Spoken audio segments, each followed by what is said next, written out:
Good evening. Welcome to the 7th lecture of this lecture series, Physics with Partha. Let's quickly summarize our previous class. In our previous class, we have learnt about phase transition, vapor, and then difference between gas and vapor. We have learnt about Andrew's PV isotherm, and we have explained the water isotherm and critical temperature. So in the right hand side, we can see the picture where we recollected the phase transition graph. So here we can note two important points, that is triple point and critical point.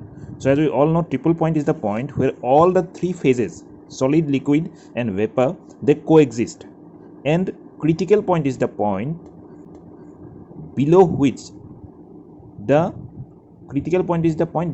we can compress the liquid and above which we cannot compress the liquid anymore, and it goes to supercritical stage or supercritical fluid where there is no distinct isolation between gas or liquid phase.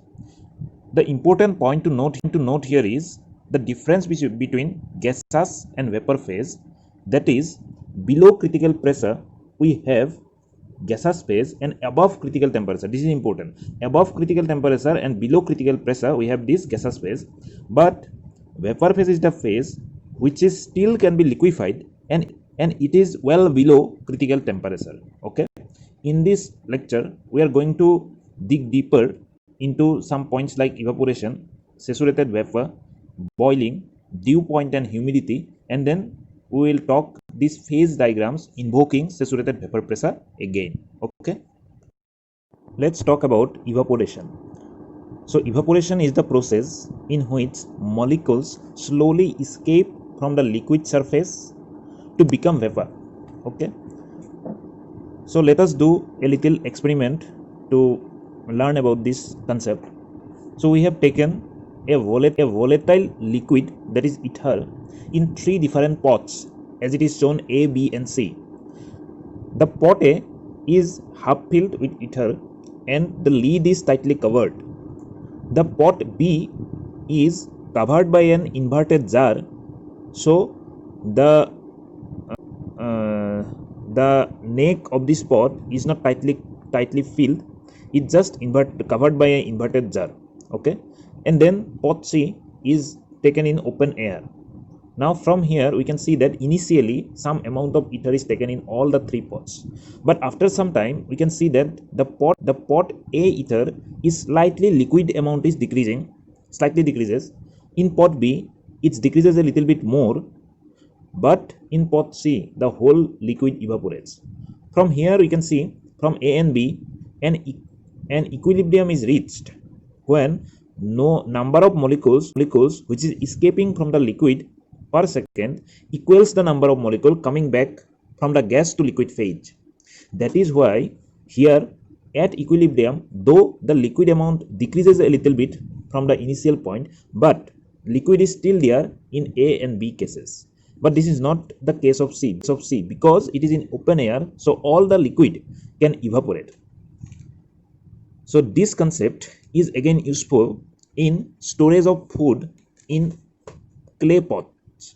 As you can see in the right hand side, that cooling of water in porous pitchers, which is clay pot, where when the molecules come out of the liquid surface, it has to oppose the attraction of the surface molecules, that is the liquid surface molecules. When it is coming out from its liquid phase to vapor phase, it goes against the attraction of the liquid molecules itself.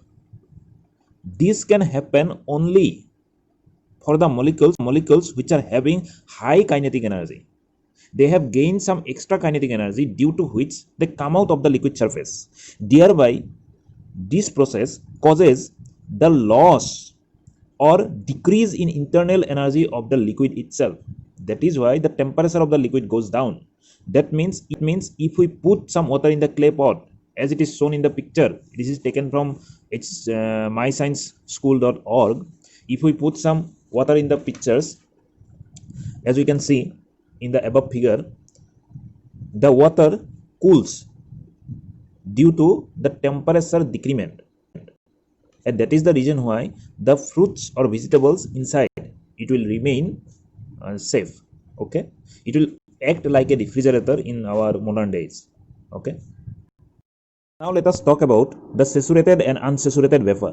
As we can see the picture in the right hand side, here we are again repeating the experiment with that liquid pot and inverted jar. So the difference here is we are inserting some vapor from the outside to the jar, where R1 is the rate of transformation from liquid phase to vapor phase and R2 is the rate of transformation from vapor phase to liquid phase. That means rate means number of molecules converting from liquid to vapor or vice versa per second. Okay, at equilibrium R1 will be equal to R2. Now if we insert some more vapor to the chamber from outside, then R2 increases. That means from vapor to liquid it's going more and more, but R1 remain the same. Hence, the extra amount of vapor that we insert from outside will convert to liquid. Now, what is the definition of saturated vapor? That means when a space actually contains the maximum possible amount of vapor, that means equilibrium vapor, the vapor is called saturated. If we insert more and more vapor into it, it will condense to liquid. Okay. If the amount is less than the maximum possible case, then the vapor is called unsaturated. Okay. Now let us talk about the graphical treatment of vapor saturation. Here we have seen the saturated vapor pressure, which is given in millimeter of mercury, then temperature. So we see for two of the compounds, that is methyl alcohol and water, the graph goes like a parabolic shape. The pressure exerted by a saturated vapor is called saturated vapor pressure. So this is constant at a given temperature, as we can see. So now as temperature increases, saturated vapor pressure also increase. We need to remember this behavior of saturated vapor pressure. Okay. Let's clarify the vapor saturation and boiling again. The saturation is, as we can see in the picture, we have shown a diagram with left hand side. You can see one pot covered with lead. There we have told already that the vapor is saturated inside. Now when it is saturated and we try to insert more and more vapor, then it starts to convert into liquid, that is condenses. Now the dependence of this saturation is, we can see in another picture. Okay, let's talk about the another picture, boiling. As we can see, the open jar, liquid is there and we are heating, then it will convert to vapor. Obviously the surface molecules will convert to vapor in normal cases also, but here the difference is the bottom part of the molecule in the bottom part of the jar also tries to convert into vapor in this boiling process. So at liquid phase, the molecules are held together by attractive forces. Now when we heat, the average kinetic energy of the molecules from any part of the container becomes sufficient to break the molecular attraction. Thus liquid become vapor from the whole of the liquid tries to become vapor in this case. So this phenomena is called boiling, and the temperature at which this occur, it called boiling point. Now let's talk about the dependence. Boiling point depends on the external pressure of the vapor outside the surface. Then boiling occurs at a temperature when saturated vapor pressure is equal to external pressure. And for water, we can see at 1 atmosphere boiling point is 100 degrees centigrade, and for 0.5 atmosphere boiling point is 82 degrees centigrade. That means depending upon pressure, boiling point is changing. Then let's talk about dew point. It is the temperature at which the saturation vapor pressure is equal to present vapor pressure, that is called dew point. That means whatever present vapor pressure in the environment is equal to saturated vapor pressure. Now if the temperature is decreased below dew point, some of the vapor condenses. Okay, let's talk about humidity. Humidity is the amount of water vapor that is present in unit volume of air, is called absolute humidity of air. Now mostly we talk about relative humidity, which is defined as the amount of water vapor present in a given volume of air at a given temperature divided by amount of water vapor required to saturate the same volume of air at the same temperature. So it's nothing but vapor pressure of air divided by saturated vapor pressure at the same temperature, or saturated vapor pressure at dew point divided by saturated vapor pressure at air temperature. So there are some calculation regarding relative humidity in chapter 24 of H.C. Verma physics. You can go and check. So I have avoided the numericals here, but you can do on your own, and this is also in some of the cases they may ask. Okay. Let's talk about the phase diagram invoking saturated vapor pressure.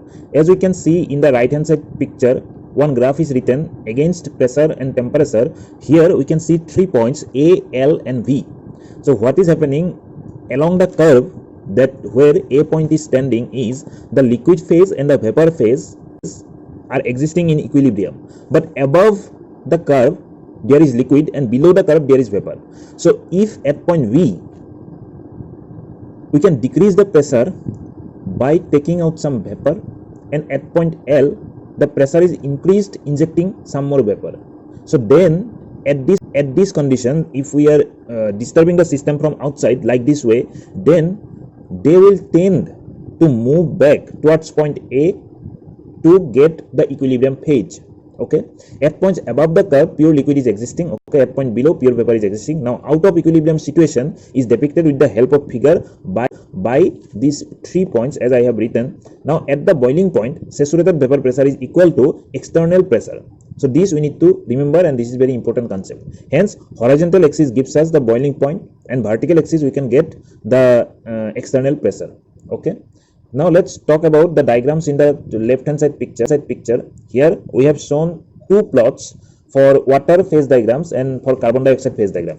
Here we can mark the point like that is 273.16 Kelvin for water and 4.58 mm of Hg, that is triple point of water, and here for carbon dioxide this triple point is different.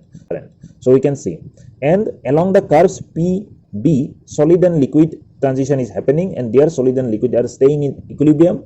Along the curve PC solid and vapor are existing in equilibrium, and PA liquid vapor is existing in equilibrium. Now the point P where all the three curves meet, that is called the triple point. Okay, as we already discussed, and these phase diagrams are very important, and we will learn about this in a detailed manner invoking some calculation in our next chapter, calorimetry. Okay, let's quickly summarize this lecture. In this class we have learned about evaporation, saturated vapor, boiling, dew point and humidity, just the definition. Then relative humidity, one equation is there, and some calculation may be there depending upon your interest. You can go and check the textbook and you will get the calculations. In our later lecture I will be uploading some of the calculations and some other questions also. So next we have talked about phase diagram invoking saturated vapor pressure. With this our kinetic theory of gases ends here, but only the concepts are learnt till now. We did not solve any exercise and all.